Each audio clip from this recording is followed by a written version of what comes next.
firstly, it's lovely to meet you, and thank you for coming on Discovering Dowsing, Natasha. Well, thank you for inviting me.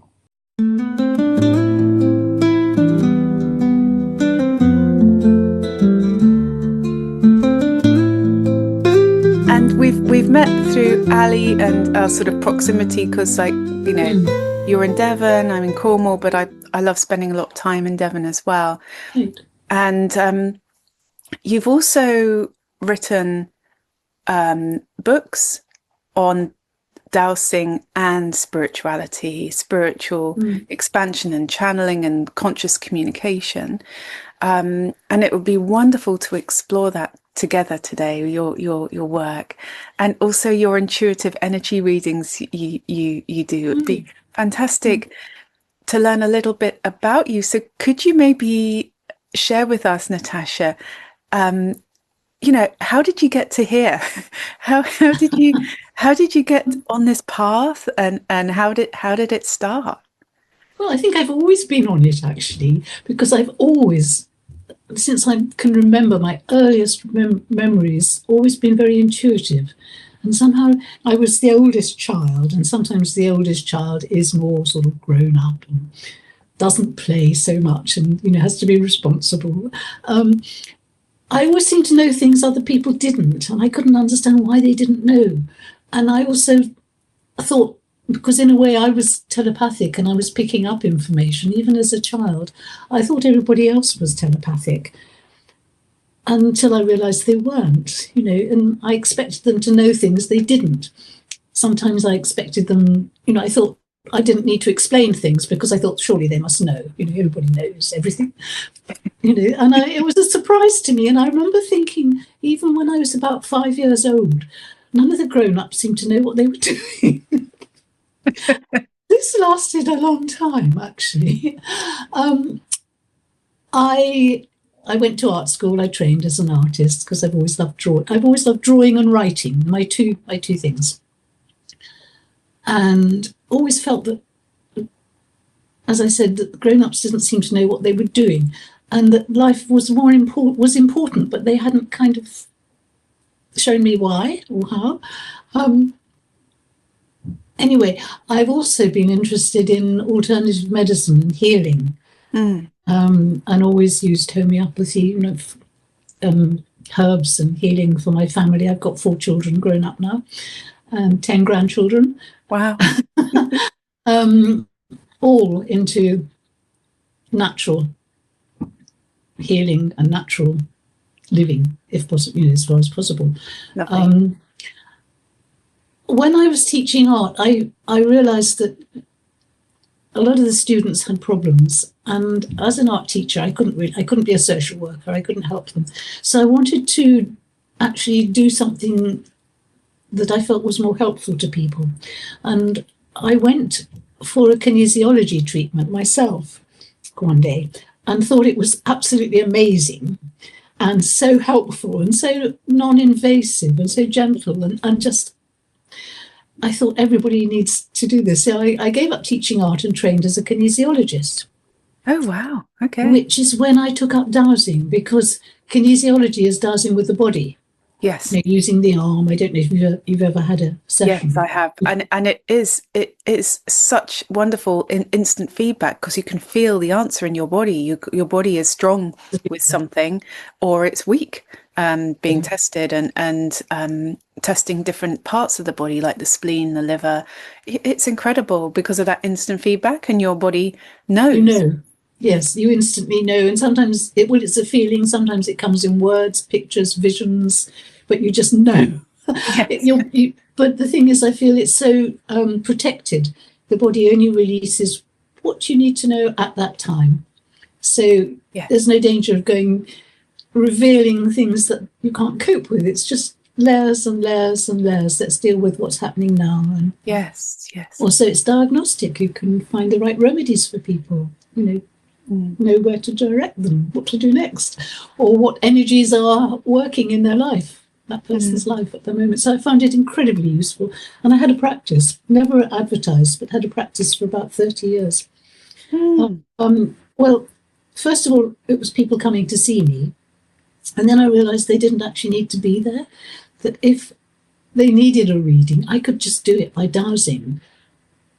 And just now and again, I would be told, no, that person doesn't need a reading. It's just they're just curious, but they don't need a reading. So I felt all the information I was being given was exactly for the right person, the right time, what they needed to know. And it wasn't my advice. It was what they needed to know.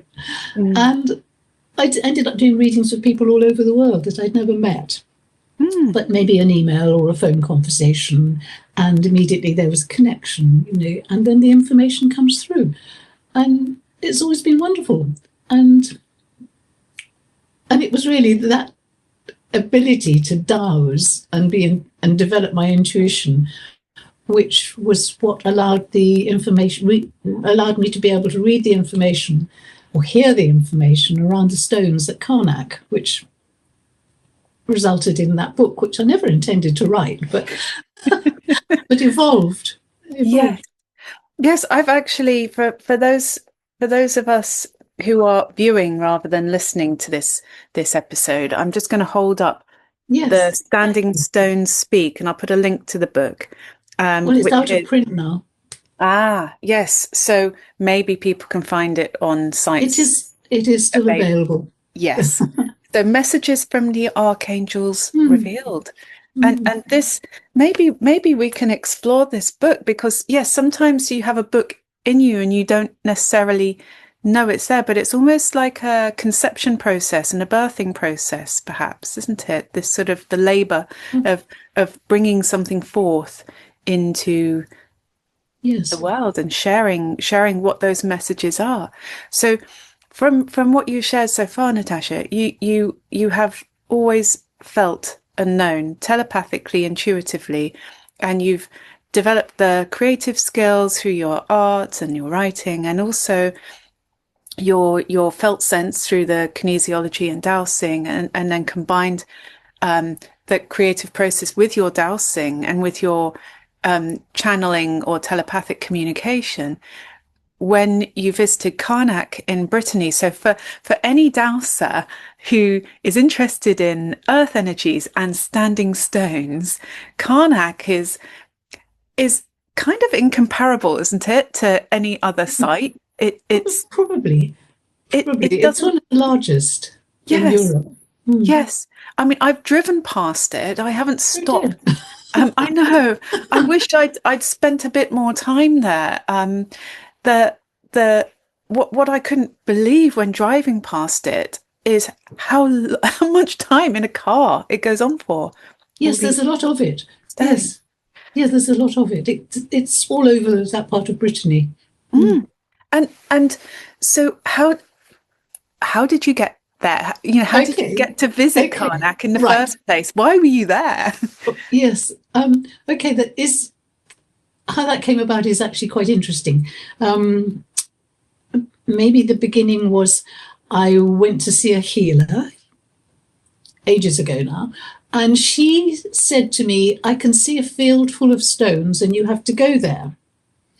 She said she didn't know where it was, but I had to go there. And at the time I thought, well, a field full of stones, well, that doesn't sound terribly interesting. And I forgot all about it, completely forgot all about it, because other people at the same healing session were being told they had to go to sort of quite important places, ancient cathedrals and places that you could remember. But I was told it was a field of stones, which is why I forgot. And then several years afterwards,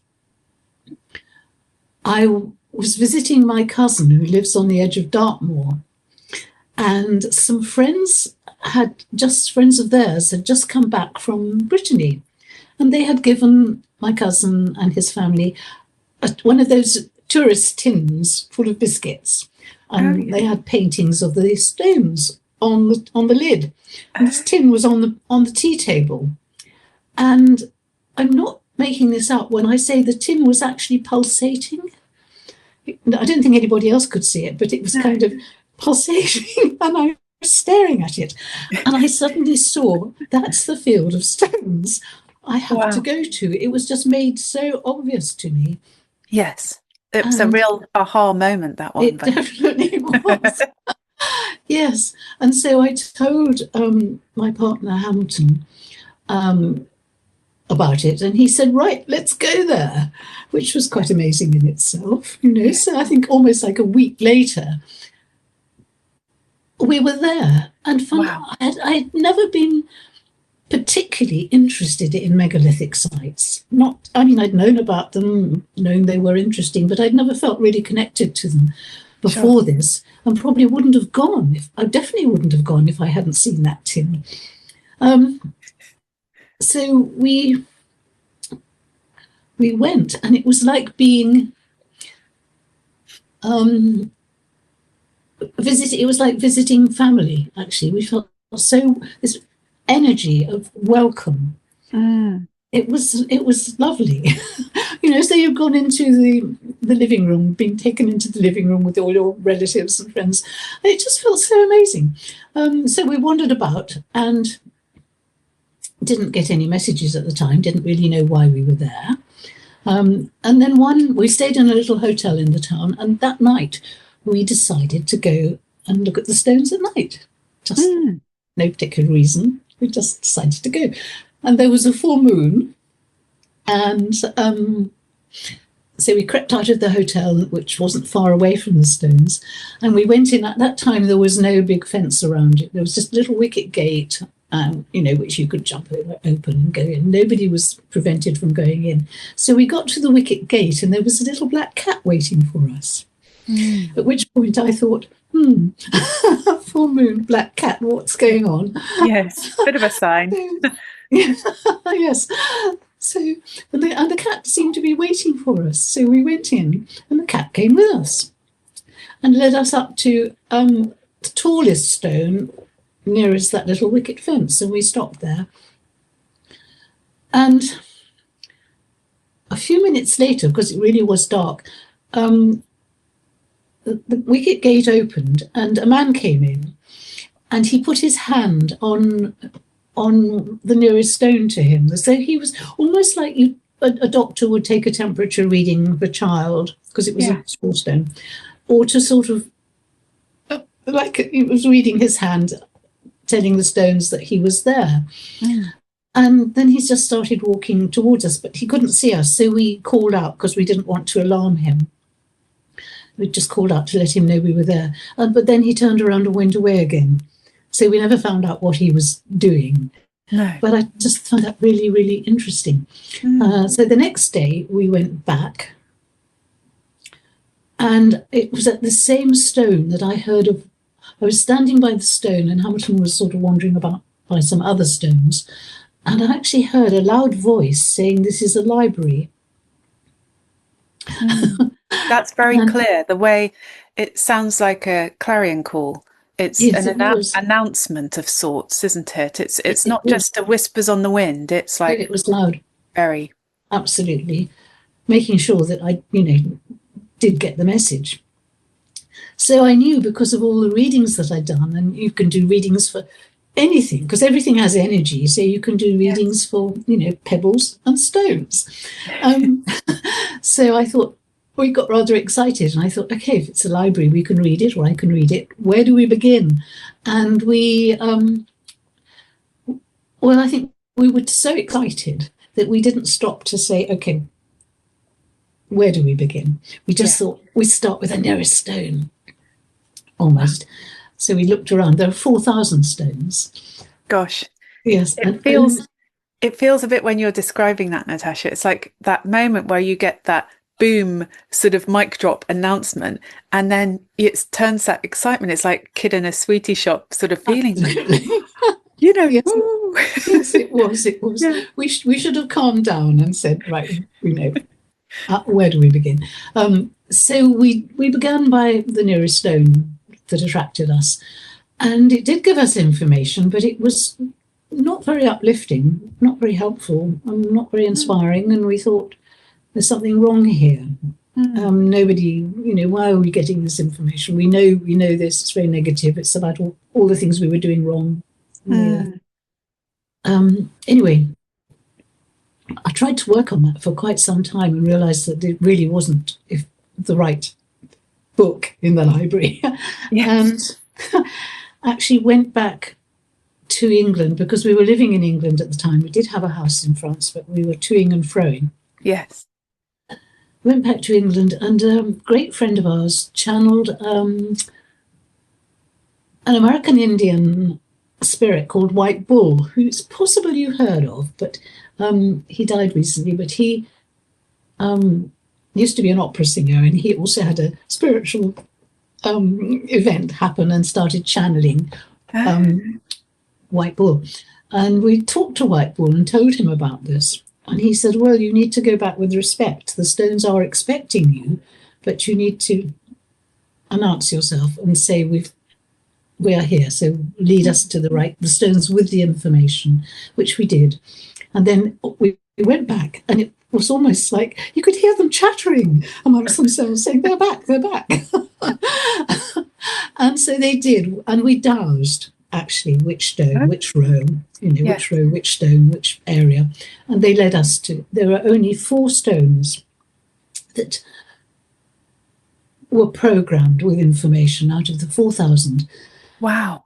Only 4 stones, and we were led to those. And so we just started taking notes of what I was hearing. And at the time, I was just writing down, or I was speaking, and Hamilton was writing down everything.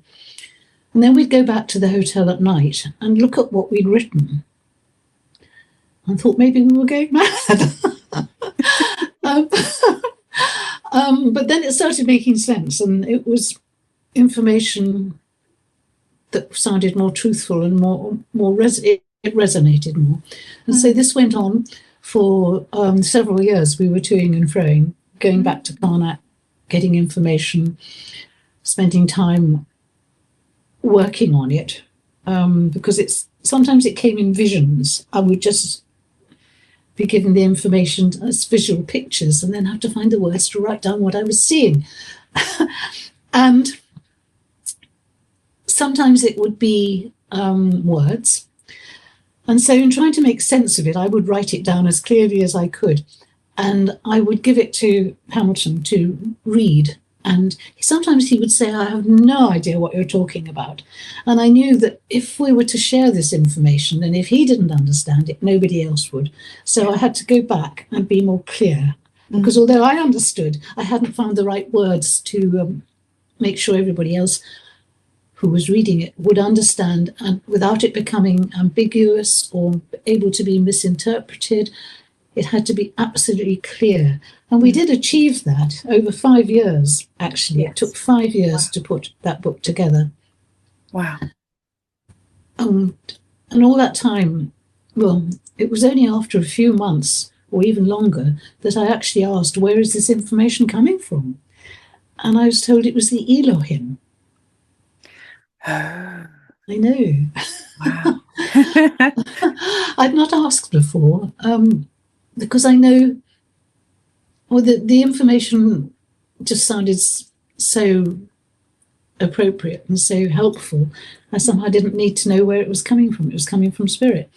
And I know sometimes spirits who are joking can pretend they're somebody really important. So you think you're getting an important message from a historical character, and you're not really. You're getting a message from a mischievous spirit. Yes. And so, you can feel it. You can feel that slight, tangible sort of, it's almost like the old-fashioned Kit Kat wrappers, the metal, that you can feel that kind of sense of, when something is playing around and it's not genuine, for Absolutely. Sure. You can. And that's really important, because we do need to learn discernment, especially now when there's so many untruths about, we need to be able to feel that what is true and what is not in our hearts, our bodies, does with our bodies. How does that resonate? Is it true or not? Yes. And is it relevant to us?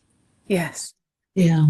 Yes. So, wow. So when we had what I felt was material for a book, because by that time I did feel that's what we were doing, then I didn't know where to go from there. So I went to bookshops to look at books and to see who they were published by, to see who might be interested in what we were doing. And don't forget, this was actually about 25 years ago, 30 years ago, actually, almost 30 years ago now. And at that time, there was a lot of channeling going on. And some publishers wouldn't touch it. Some publishers were really into channeling. Yes. So first of all, I tried a few English publishers and they said, very interesting, but not for us. It didn't put me off at all because I knew we were going to be directed to the right publisher. It was just a question of elimination. Yeah. And then one day I found myself walking towards the library unintentionally. I was going for a walk and I actually went into the library. And I found myself saying to the assistant there, I don't suppose you have any computers, do you? Because this was early days, and we didn't even have a computer. We were writing on a Amstrad, an old terrible Amstrad, which somebody had given a friend, and her children threw it out. They wouldn't have it in the house, so she gave it to us, which was very useful. But that's what we were working on, and writing. Everything was written down by hand first, and it was really very hard work. Yes. But we felt compelled to do it. So I went into the library and I just said, I don't suppose you have a computer, do you? And she said, yes, of course you do. What we do. What would you like to look up? And I said, oh, publishers, American. So she looked them up for me. And I looked down the list picked out one that seemed to publish things that I thought were good, made a note of them, went home. And I think I emailed them to say, we have a manuscript. Would you like to see it? And they wrote back and said, yes, send it. And by that time, it was complete. They said, send the first 3 chapters, but I had the whole thing. So I sent the whole thing. And this was in Los Angeles. They were in a publisher in Los Angeles, which, if you think about it, means the city of the angels. Yes. Very. And that makes me absolutely tingle. We were so guided all the time through this. So a short time afterwards, they actually telephoned and said, we love it. We want to publish it. Don't tell anybody else. Magic. Amazing. And they gave us an advance. And it was in the contract that we would go to America. And I'd been having dreams about going to America shortly before this. But then the Twin Towers happened and nobody was going anywhere. So you can tell, you can get a time frame of when this was. Yes. Nobody was going anywhere. In a way, I was quite relieved because I didn't actually want to go to America. Right. But anyway, they published the book anyway. They did all the publicity. Right. Which doesn't always happen. Normally publishers expect you to do your own. No. Right. And it took off. So that was amazing. And there were people buying armfuls of it. Wow. There were therapists who were buying armfuls to sell on to their clients, and friends who were buying copies for their family. And when we came back from France on one occasion, first person we met said, welcome back, everybody I know is reading your book. It was so exciting.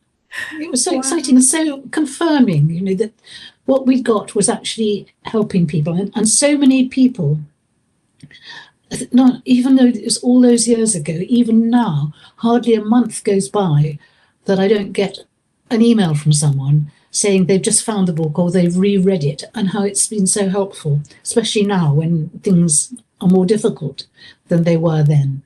Yes. Life is getting much more complicated and serious. Yes. And it seems to be resonating now as much as it did then. I would so concur with that, Natasha, because I've been reading this book that our mutual friend Ali kindly lent me. And it, even though you're saying, it was, because I remember those times in the sort of late 90s or mid to late 90s, you had that sort of new age, people in the early 90s, there was a definite shift. And also, I remember Dr. David Hawkins, who developed the map of consciousness, where 0 to 1,000 range, and 1,000 is pure consciousness, truth, and 200 is when pride shifts to courage. So it starts to be life-supporting energies. And he said around that time in the late 80s, early 90s, that the world as a whole, the vibration of on that scale, it went over 200 for the first time. Right. And so life became, let's say, more life supporting, and things were coming out like Enron, and things that were maybe hidden before, they started to become a little bit more opening up. Mm-hmm. And I remember the feel with the crystal shops opening, and yes. that feeling of hope and clarity and expansion. And like you've just said, people, so I can understand how powerful this book and how timely it would have been coming out when there was, those shocking events of 2001 with the Twin Towers, and it was really stark, and there's also still that spiritual expansion happening, and how helpful this book would have been in the word that comes through for me is orientation. And I felt when I was reading this book now through the lens of now, it's still so perfect and it's timeless. It feels like a map and an orientation of how things and why things are the way they are, and how actually supporting and how much love there is behind everything for us to thrive. Yes. And come home. That's interesting what you say about love, because I met someone shortly after the book was written in the town where we lived. And I didn't know her, but she had my book in her hands. And she said, I think she'd just bought it, but somebody had told her that who I was. So she came up to me and she said, I haven't read it yet, but just holding it, I can feel all the love that comes through it. There are some amazingly sensitive people out there who are drawn to things, the real things that are helpful. Yes, absolutely. And also with things being quite chaos as they are now, and quite turbulent, to sort of, the deepest sort of scrapings of the barrel coming up through us, through society, culture, everything, and just seeing it all in the, rude, bare light of day. It is quite disorientating for people, and it can feel overwhelming. And sometimes I would say this year is less about despair. I felt it was a lot of despair energy last year, and hopelessness, that sort of thing of where is the hope that we can hold on to? How can we get to that as a sort of society when things feel so, But I feel like the energies now, even though there is still chaos and all sorts going on around us, it does feel like this sort of strong energy helping us move forward through it all somehow. It feels galvanizing a little bit this year, as opposed to being in a quagmire kind of soup feeling. It was like, last year it was a bit funny. I've never actually felt like that, because I've always felt guided and able to ask for guidance if I was uncertain about anything. And of course dowsing helps with that too. Yes, it does. And that's a lovely thing for you to have had, and maybe that's an open question for people who are listening or watching, which is how do you receive your personal guidance? Is it signs through nature?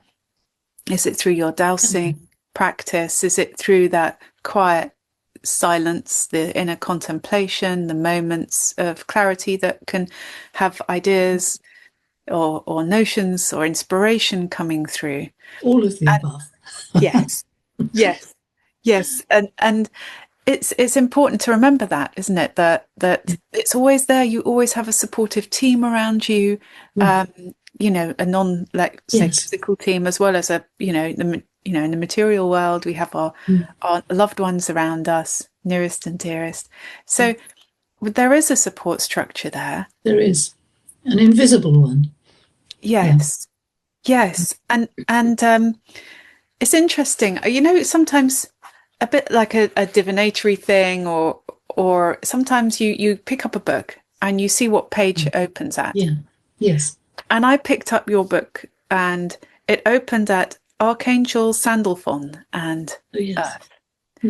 And so I wonder, because it so clearly wanted to open at that page, it felt like, is there anything you'd like to talk about this particular archangel and possibly sort of help us understand? Because Sandalphon is not an archangel name I have been familiar with.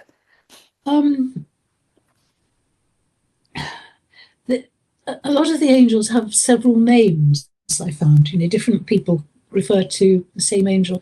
Sandalphon, I think, that name was given to me. Yes. Some of the information I received sort of ties in with some of the information that seems to be coming through various channels and mediums now, and may or may not be how things are, because sometimes things can be clues to finding deeper meanings. But what I received, and this isn't an opinion, but it's sort of the information I received, that Sandalphon was the only archangel, and I say this hesitantly because I don't know, but it's what I was told, the only archangel who incarnated on Earth and is not so much more responsible, but has a different responsibility for the Earth. Some of the others put in the ley lines, which is where this other book comes in, that one, which is the Archangels and what did I call it? Pupils of the Eye, Archangels of the Sacred Paths. And the sacred paths are the Earth's energy lines. Yes. But what I received was that Sandalphon incarnated as Jesus. Oh. I leave that as an open, a thought, because that's what I received. And of course, I don't know that, but that's what I was told. Yes, you were shown. That's fascinating. And also some of the other master teachers, it's the same archangelic being incarnating at different times. How some of them say, I will be back. Same one. Yes, and the paragraph that the words start, the archetype for humanity, Sandalphon is the guardian of your planet, standing upon Earth and reaching up to Metatron to share the inspiration of the divine light. And how beautiful is that? Yes. And I'm just suddenly remembering there was a beautiful church in France, in the village where we lived, an old church. It had been a monastery. None of that was left, just the church, with some wonderful old wood carvings. And one of the first things I saw when I went into this church was a carving of, it was just sort of about that big, beautifully carved. It was like Jesus holding the earth. Oh. And it was just, again, I was being shown a sign. Yes. And I didn't have a camera with me at the time. And when I first saw it, it was low down. It was sort of, within eyesight, I could see it. The next time I went back with a camera, they put it right up on the sort of top of a column, and I couldn't see it clearly. But anyhow, I got the message. It was something that perhaps was understood in the past. This was a medieval sculpture, wood carving. And something else that you might be interested to know is, because we were picking up so much information and making lots and lots of notes, and some of it seemed completely new, and I certainly wasn't writing it, I was receiving it. But some of it did seem like, well, this has been said before, and do we need to say it again? And I began to have doubts about what we were doing, and I really asked Spirit, do we need to write this book? Because it is hard work.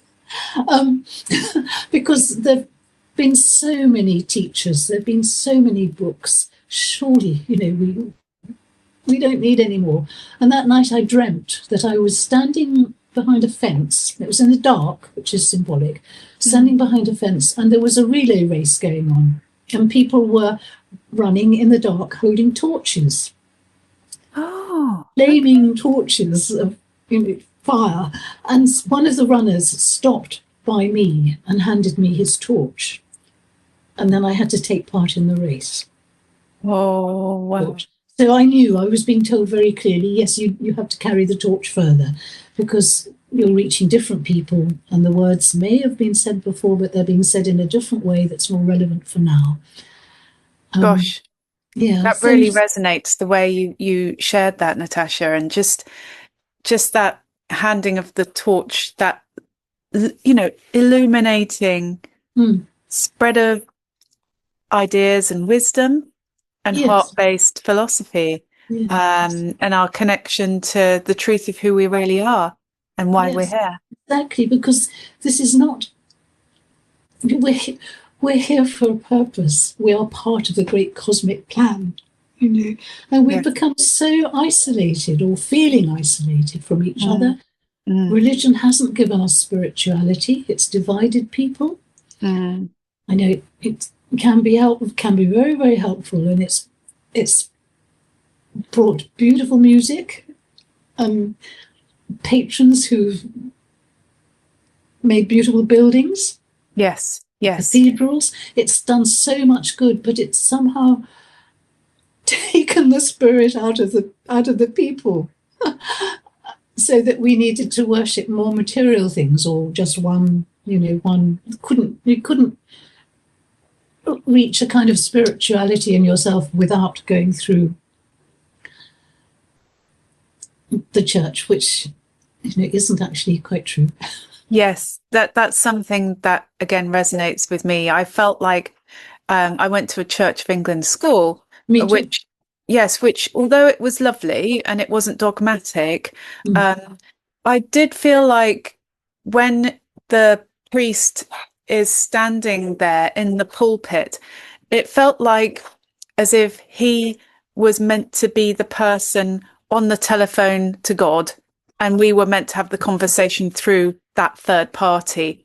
It felt disconnecting, like you were saying. It felt separation, sort of sensations in my being, that actually, how can I have that direct knowing and communication with the creative source of everything, divinity, whatever we want to say the word is. And it just did feel, it did feel like there were rules and sort of, dogma almost about that. And it didn't really chime with me, even though I could see, actually, there's something in the sacred ritual of, lighting a candle, being humble, full of humility, and having an opening for grace, let's say. And some of those songs, when they're sung in a sacred space with lovely energies, let's say at the cross of the church in the nave, it does seem to build out energy somehow. Yes, because the churches were all built on sacred sites. The energy was already there. Yes. We can pull in more. Carry on, sorry. Absolutely. The sacred sites, they go back for eons. They go back to the beginnings of time. Yes, they do. They do.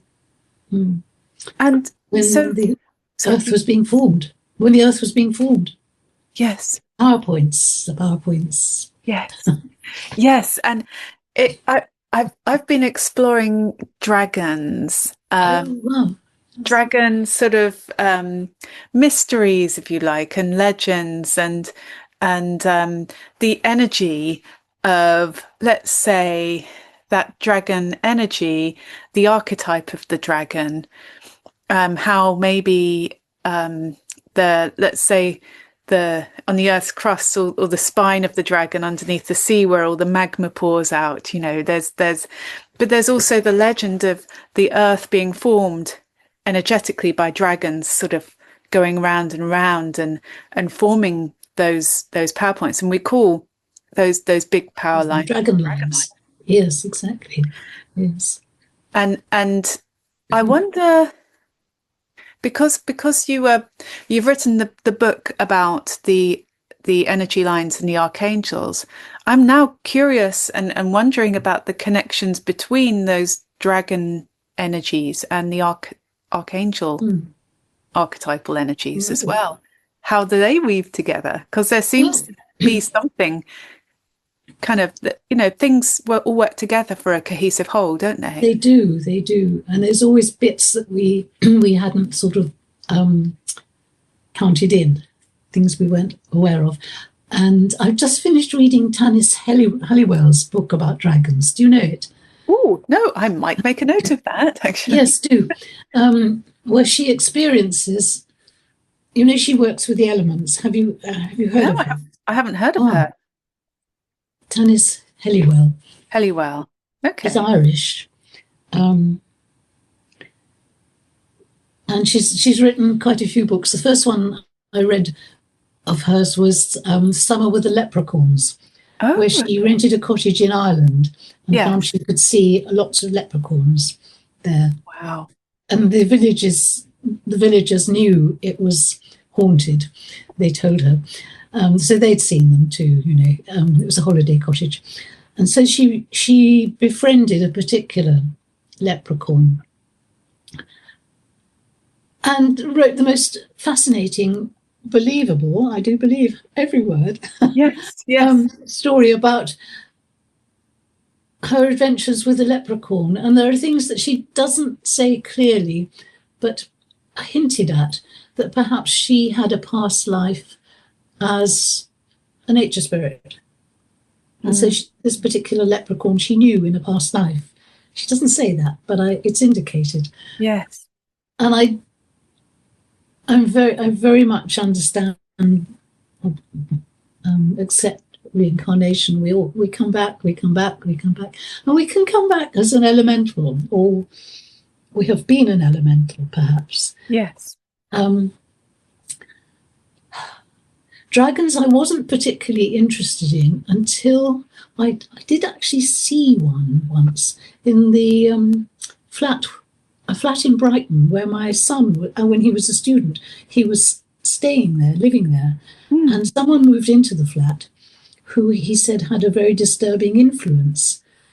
And he wasn't quite sure whether he should tell them to leave or whether he should leave.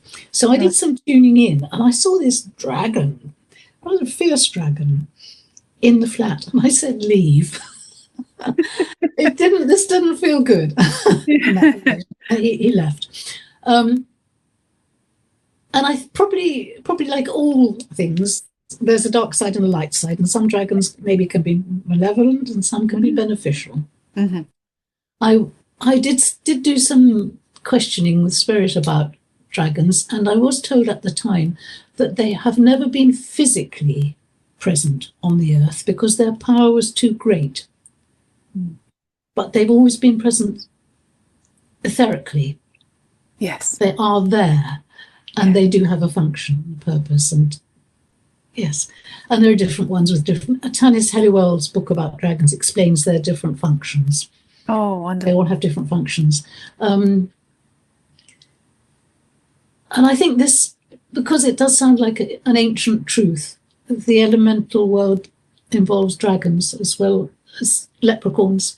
Yes. Nature spirits, all sorts of things that we don't know about, all sorts of other beings, that we need to be more aware that there are things that we can't see going on in our world that are affecting us. Yes. And just be a bit more sensitive and get our own spirituality back by trusting our intuition. And this is something that people have not always been taught to trust. Always ask an expert. Go to an expert. Well, sometimes the experts are misguided or just go down one track and they are not including other things. We need to learn to trust ourselves, and I feel it's vitally important now more than anything, because I don't think anybody is going to come and save us. I really believe it's about individual empowerment, not in a power over others way, No. but in a power, understanding of ourselves. Know thyself. Know Yes. thyself. That's beautiful. And I would so concur. The word I've been getting, because usually I get a thematic word that comes in and sort of acts a bit like a an inspiration and a theme, a thematic word, let's say. And the word I've been getting most of all lately is sovereignty. Yes. And Yes. it feels like it's sort of connected with what you're saying, Natasha, that we may have sought outside help, or the guru kind of figure, Yes. or spiritual leaders or whoever it is, or look to the establishment to tell us or guide us what to do. But that age feels like it's behind us now. And it feels more like we're expanding into our own spiritual sovereignty, physical, psychological sovereignty, knowing thyself, like you've just shared, and the boundaried self. The sovereign self feels like there's this lovely phrase I came across a while ago, having a strong back, yet a soft heart that's open. Yes. And that feels sovereign to me, that you trust what you notice and you intuit and you sense, feel, and you live by your own sort of, you hold your flag high of, how you are, why you are, and you shine your light bright because you love and you want to share the love. It's not to shine to blind others or, overpower, like you say. It's nothing about Share the love. Yeah, Yes. yeah, Yes. because and also I've noticed that with that love energy, it I don't know if I want to use the phrase "love conquers all," but it surmounts everything. It's the most powerful healing Yes. energy of Yes. anything we can. So when I'm doing a house energy balancing, harmonizing work, I find that if an energy line feels a little bit a little bit depleted or sad or just in need of some kind of care and attention, my loving energy from my heart feels like all the nourishment that is needed, that channels through me to the earth energy line. I'm not trying to fix it. I'm not trying to, put a earth acupuncture sort of bang it in sort of point anymore. It doesn't feel like that's the work. It feels like just channel the love to do the space clearing, the harmonizing, Yes. because love is the greatest balm, the bath, if you like, of that energy washing through and over It us. is indeed. Just Yes. the highest of the high, almost. We're expressions of all that is when we're just pure love, that divine Yes. love that flows through us. Yeah. Yeah, and I got a sense that the archangel energies that were communicating through those stones in the book, there was so much of that energy for us to just take, in terms of take it on board, that is there for us to connect with and be supported by. It's a really special book, so thank you for writing it. Well, it was probably one of the hardest things I've ever done, actually, the hardest thing. And I felt all the time we were surrounded by beings, invisible beings. In fact, they weren't always invisible. Sometimes they showed up as a luminous blue light. And I still see them, but not as much. It's almost as though they said, well, you've written the book, we're off. Not quite, because they are still around, but not as intensely. As intensely. Now I feel where I was very directed then, I knew I was very focused. I just was focused on what we were doing. Now things aren't quite so intense in the same way. And I'm focusing a little bit on sharing the work still, but also on going back to my painting, because I did teach art in an art school for over 20 years, and all my children are artists. And oh, wonderful. And so it's part of me that I need now to develop. So I'm asking my backup team to help me with painting. Oh, that's Hold the beautiful. brush for me, perhaps. So once I was in my, because I paint and I love art Right. as well, and Mm. I find it such a beautiful process, sort of that co-creating with consciousness process. And I Yes. remember once being told, um, just a channeled nugget that came through when I had my paintbrush there. I was told that the Pleiadian guides that I have Oh, wow. working with me, they danced their energies through the bristles of the paintbrush. That's beautiful. Did you do the painting behind you? I Yes. did. I Yeah, did. gorgeous. Yes, the flower of life. Yes, the Thank seed you. of life. Mm.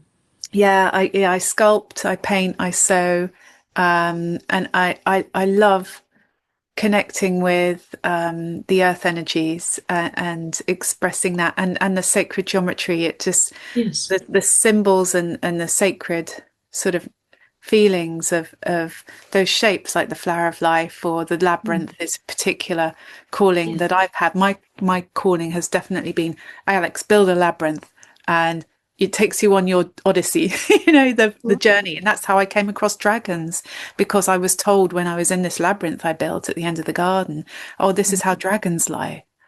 And that was a bit like you had the library, like knock, knock, hello, Yes. come in through this door, let's explore. That was my activation, if you like, for the current Right. line of inquiry. How And did you build the labyrinth? With stones or it was so earth? simple and beautiful because it was in a tree temple at the end of the garden and there was lots of because there were the Scots pines in a circle and Mm. there were some deciduous trees but there were just sort of pines and different leaves. So I just raked it and did a very simple 3 circuit labyrinth, and I was guided to bury a geode of amethyst at the center to mark that. And then I just found with my dowsing so many different things happening. Like you were saying earlier, Natasha, that you're shown at the moment you're meant to be shown that little stretch forward for your development and growth. And Yes. so different layers of that onion were just expanding and different connections and the Mm. mystical, magical aspects around labyrinths as a healing tool as well. So I was discovering a pentagram shape of energy with spirals at each point around the 3 circuit labyrinth. And then I made the connection with, these are representing the 5 element theory of all Mm. the different meridians. And so I could feel in this very simple 3 circuit labyrinth, if I felt a bit sluggish or slow through one particular point, Mm. maybe I can lie across this point or stand here for it, and it helps me balance with those elements and Wonderful. seasons and meridians. And I guess with the 7 circuit, you can see with the Mm. chakra system or the traditional classical planetary systems of where you are in your astrological map, what influences are supporting you and maybe need balancing. Um, Yes. there's so much to them. It's just an infinite exploration of beauty and energy and harmonizing Mm. healing. It's, Mm. it's quite nice because we're talking 2 days before, no, Yes. 2 days before World Labyrinth Day, actually. So Oh, people right. are Yes. walking um, in peace, for peace, Mm. inner peace as well as outer peace on Yes. on Saturday around the world. Oh, So, actually, I didn't know that. well, you can even do a labyrinth in your hand, Yes. in the palm of your Yes. hand, or do a desktop labyrinth, and Mm. it can be such a wonderful journey back to the Mm. one, to your Yes. your Yeah. your 0 point of everything and nothing. Absolutely. Yeah, That's really beautiful. Yes. yeah. Yeah. I'd love to see some of your art at some point if I can. I'd love Well, to see how you work with your yes. Well, creative pattern. we could meet up. You could come here. You'd be very welcome to come and visit. You come to Devon sometimes? I do, I do. I'm in I stay in a little place near Brixham, so not far from you at all. I'm Right. regularly there actually. So Right. Well, yes, Brixham's not all that far. yeah. I mean, Kingsbridge, as you know. Yes, Yes, well, let me know. I I could will. also perhaps put a few photos on an email and send you. Thank you. Yeah, I'd love to see that. I'd really Okay. love to see that. Yes. Thank you. Thank you. Oh, And just to explore your intuitive energy readings, because maybe do you still offer that as a service? definitely, I do. Yes, definitely. Oh, lovely. And I would like to continue that. Yeah. So how do people find you to They could send inquire? me an email and ask, and Okay. I would always dowse if it's appropriate for me to do a reading for that person. And just occasionally I've been told no, the person Yes. doesn't need one, but Yes. mostly, by the time they've got in touch, and yeah, it's usually okay. Okay. Yes. So Lovely. you've got my email address, I have. or you Yes. could put it on here. Yes. If yeah, we can sort that out afterwards, perhaps, Natasha, just Yes, to see definitely. if you feel I'd be that happy that's to. helpful for Yes, you. I'd be happy to continue to do readings after a little email contact with whoever wants one. Yeah. Yes. Oh, that's lovely. Well, I just really treasured, the energy that you've shared in this conversation, Natasha, and the books that you've created and co-created, I guess, as part of your life's expansion and exploration, and just sharing those gifts. That torch bearing image is really It's lovely, quite isn't it? powerful. Yes, it left me in no doubt whatsoever that I had to carry on with with the writing and the sharing. Yes, and Yeah. we were so guided and so helped. And there were actually another book came out after. If we have time, do we have time? Yes, yes, we Okay. do. Well, a woman in America got in touch after the first book, which you showed, the Voices Out of Stone. No, that's The Standing Stone Speak. A Yeah. woman in America who had already written, she was an author, is an author, she'd already written several books. And she got in touch because she had been to Carnac 10 years before us. Oh. And she had heard messages around the stones, the same stones.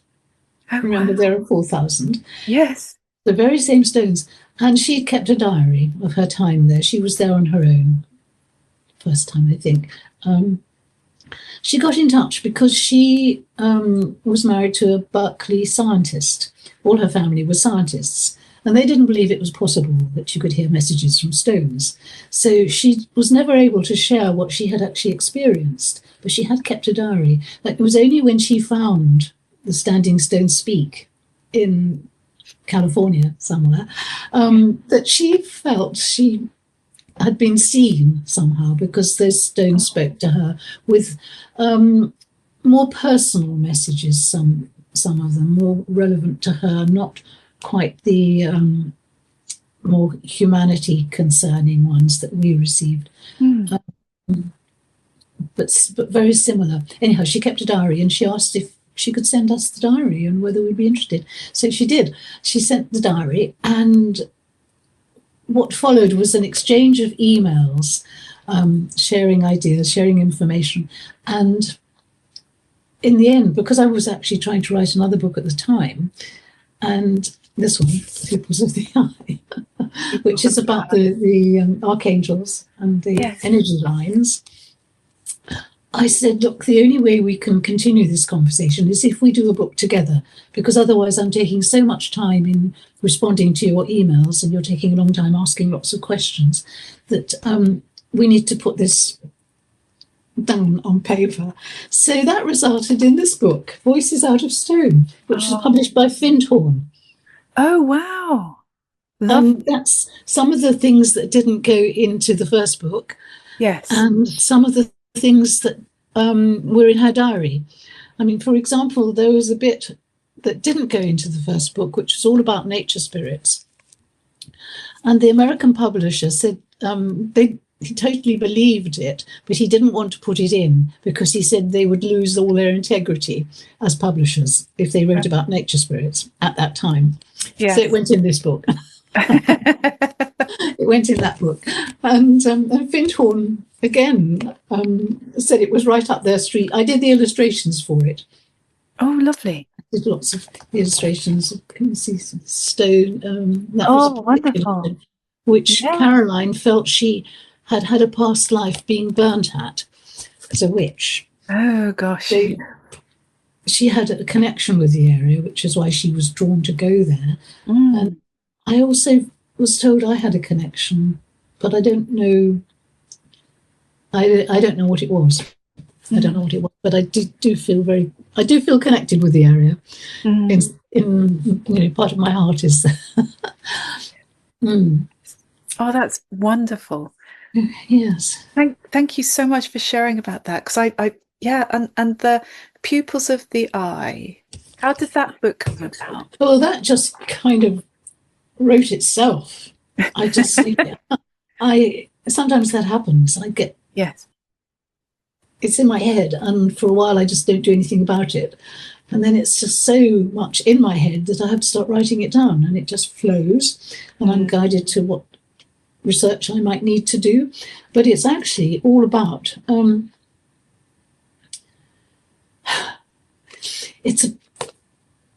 the eye is actually refers to the eye of Horus.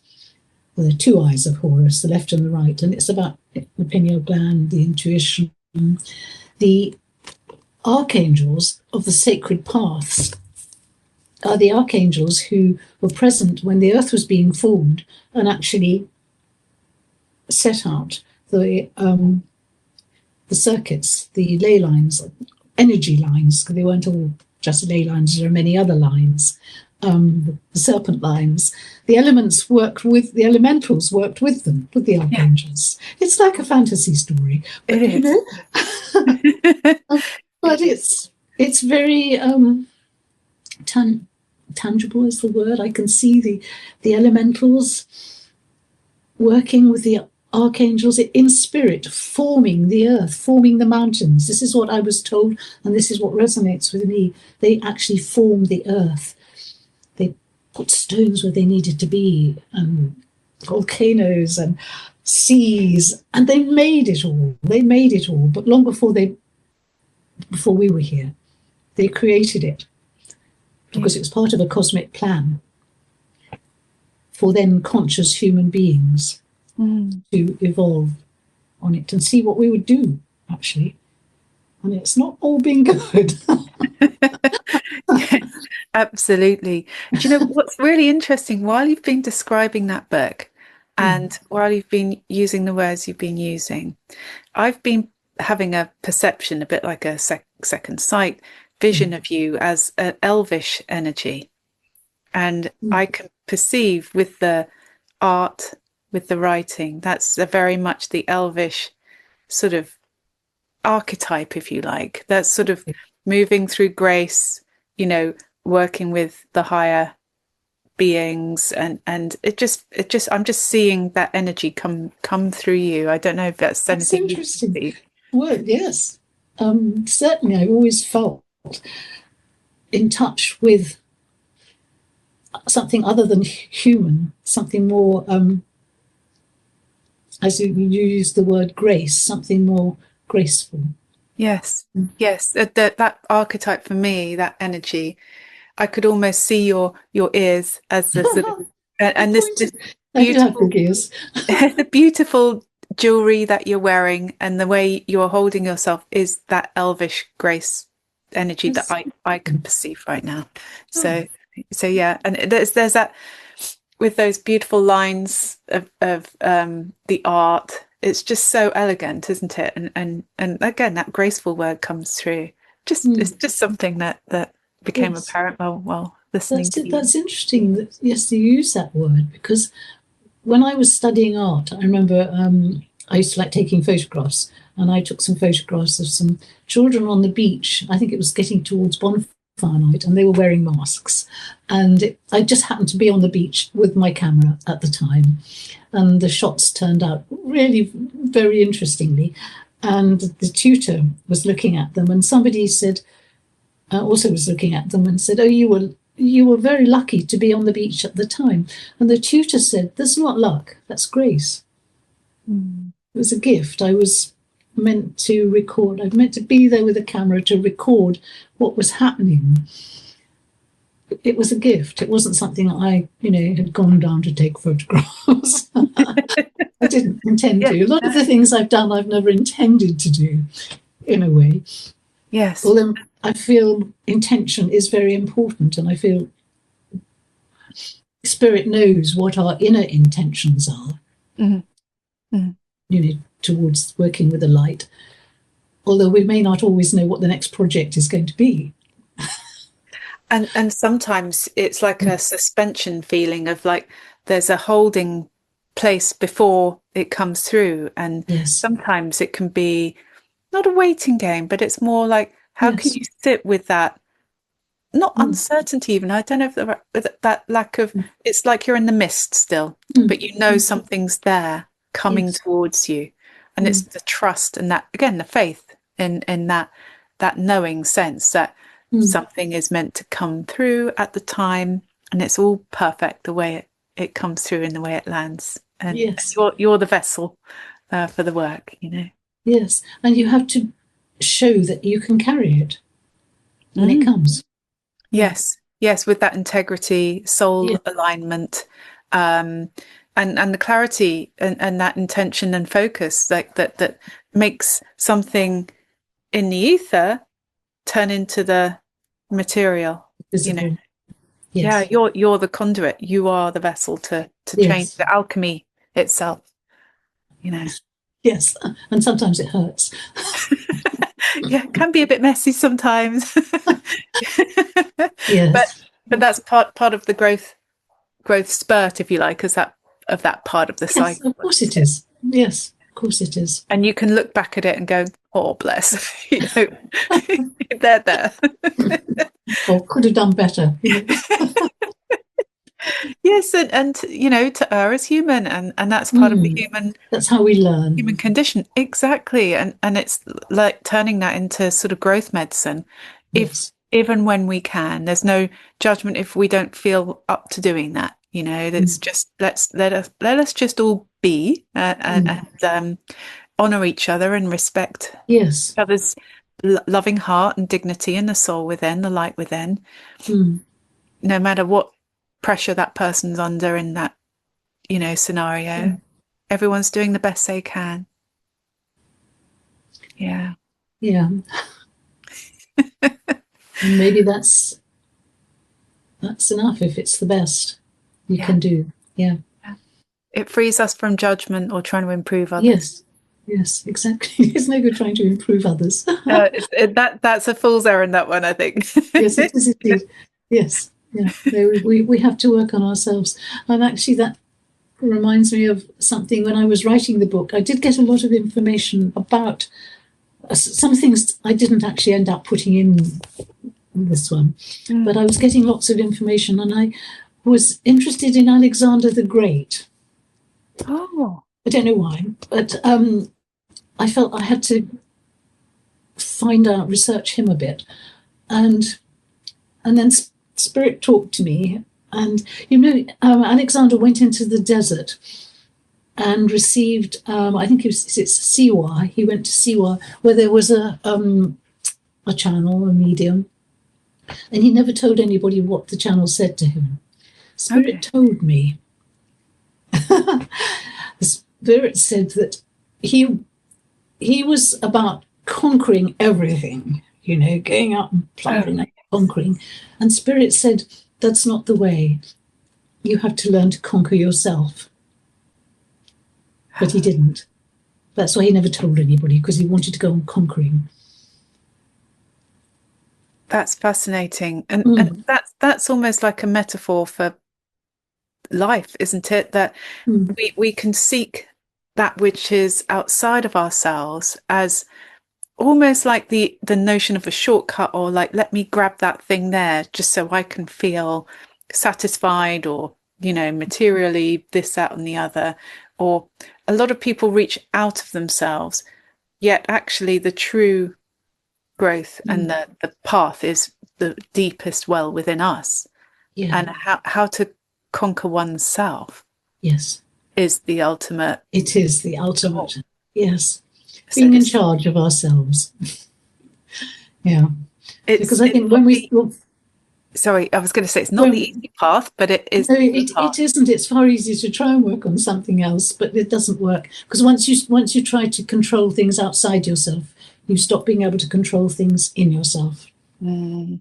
You lose control of yourself because it's all trying to project your control outside. Yeah. Okay. Thank you. Oh, thank you. I've really enjoyed this.